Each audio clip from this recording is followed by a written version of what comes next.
involved yung leadership. So bakit siya nagde-deny? It's enough na pinag-uusapan ng mga members of the House of Representatives ang impeachment. Hindi naman kailangan involved ang leadership. Pero ano sinasabi ng mga kaibigan nyo? Ongoing pa rin ba yung usapan sa impeachment? Paano ba? Ano sinasabi sa inyo ng mga close friend nyo dito sa House?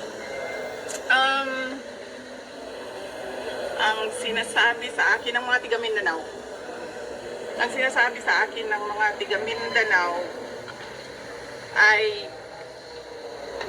pinag-uusapan talaga ang impeachment. At kapag tinatanong sila kung anong mangyayari sa 2028, ang sinasabi nila si Speaker Martin Romualdez daw ang candidate for 2028. Si President Marcos, nagkausap na ba ulit kayo atin sa mga nangyayari na ito? Wala. Hindi naman kasi kami talaga nagkausap niyan. Hindi kami magkaibigan. Unang-una, nagkakilala lang kami dahil naging running mate kami. So, bago pa man kami naging running mates, hindi na kami nag-uusap.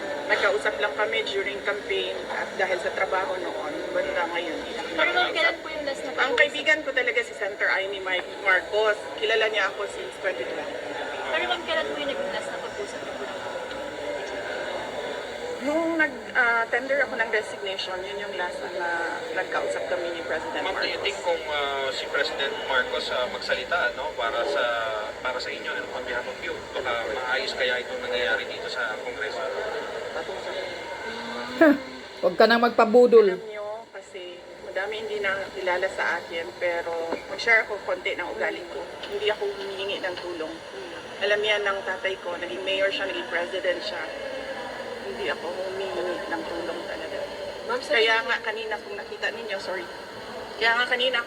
ninyo, lumapit ako kay Congresswoman Gloria Arroyo. Sinabihan ko siya, ma'am, huwag ka na magpa-stress. Dahil dito sa ginagawa nila sa akin, kaya ko ito. Don't stress yourself about it. Yan din ang sinabi ko kay Congressman Marcoleta. Ma'am, sa gitna po ng lahat ng ito, how are you po? How do you feel about what's happening right now? And you mentioning even about the impeachment complaint or possible. Iniisip ko lang na kapartiyan ng journey ko as a government official, yung lahat ng nangyayari ngayon. Ma'am, sa tingin niyo po may hand si PBBM sa nangyayari ngayon dito sa Congress? Actions against you and the Duterte family. Sa tingin niyo may hand si Pangulo? Ma'am, hindi ko sagutin yan kasi sarcastic yung sagot ko dyan. Next. So, kumusta si Presidente Duterte? Kumusta yung mga advice niya sa inyo sa nangyayari ngayon na Bibi? Okay naman ata siya. Hindi kami nagkakausap ni former President Rodrigo Duterte. Pero sinasabihan ko lagi yung mga nakapalibot sa kanya, nasabihan siya na huwag pa-stress sa nangyayari. Tulad ng sinabi ko din kay Ma'am GMA kanina. Ma'am, may regrets ba kayo na sumama kayo sa Unity kasama si President Marcos? Medyo mahaba kasi yan eh. It needs a sit down. Sit down tayo, ma'am. Para naman. Kaya, Anyways, May pasihan ba yung sinasabi niya this is targeted para sa 2028, hindi ka liboto ng mga tao? May pasihan ba yun? May plano na ba kayo sa 2028 na? o siya nagsabi, yung Pero kayo ba?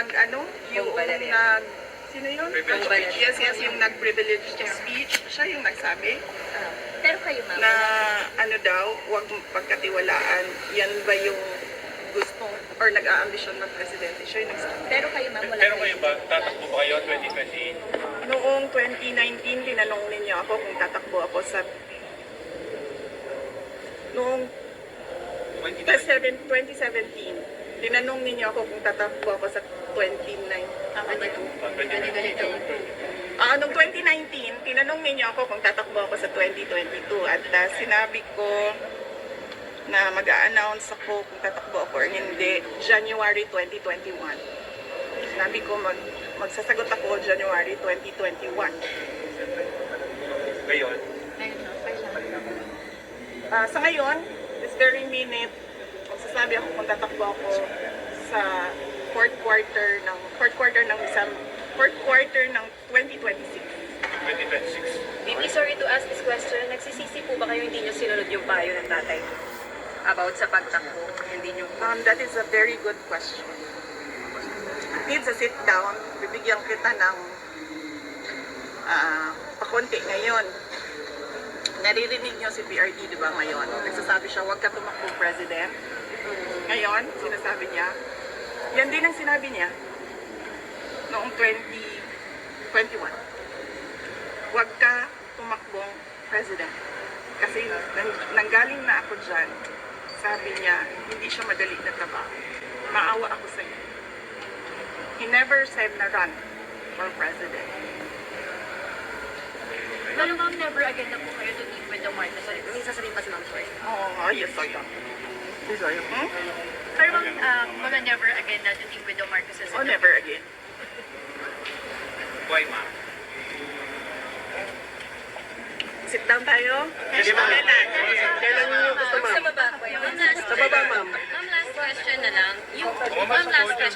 You kind of turned emotional when we asked you kamusta ka na kanina and you not asking for help to anyone, even kay CGMA, kay Kung Ma'am. makikita niyo, di ba, kahit asawa ko, wala siya dito. Hindi ako tao na humihingi ng tulong. Sinabihan ko lang yung asawa ko kanina, sabi ko, maganda ka lang. Kasi sabi niya magluto ako, sabi ko, okay, sige magluto ka lang for dinner.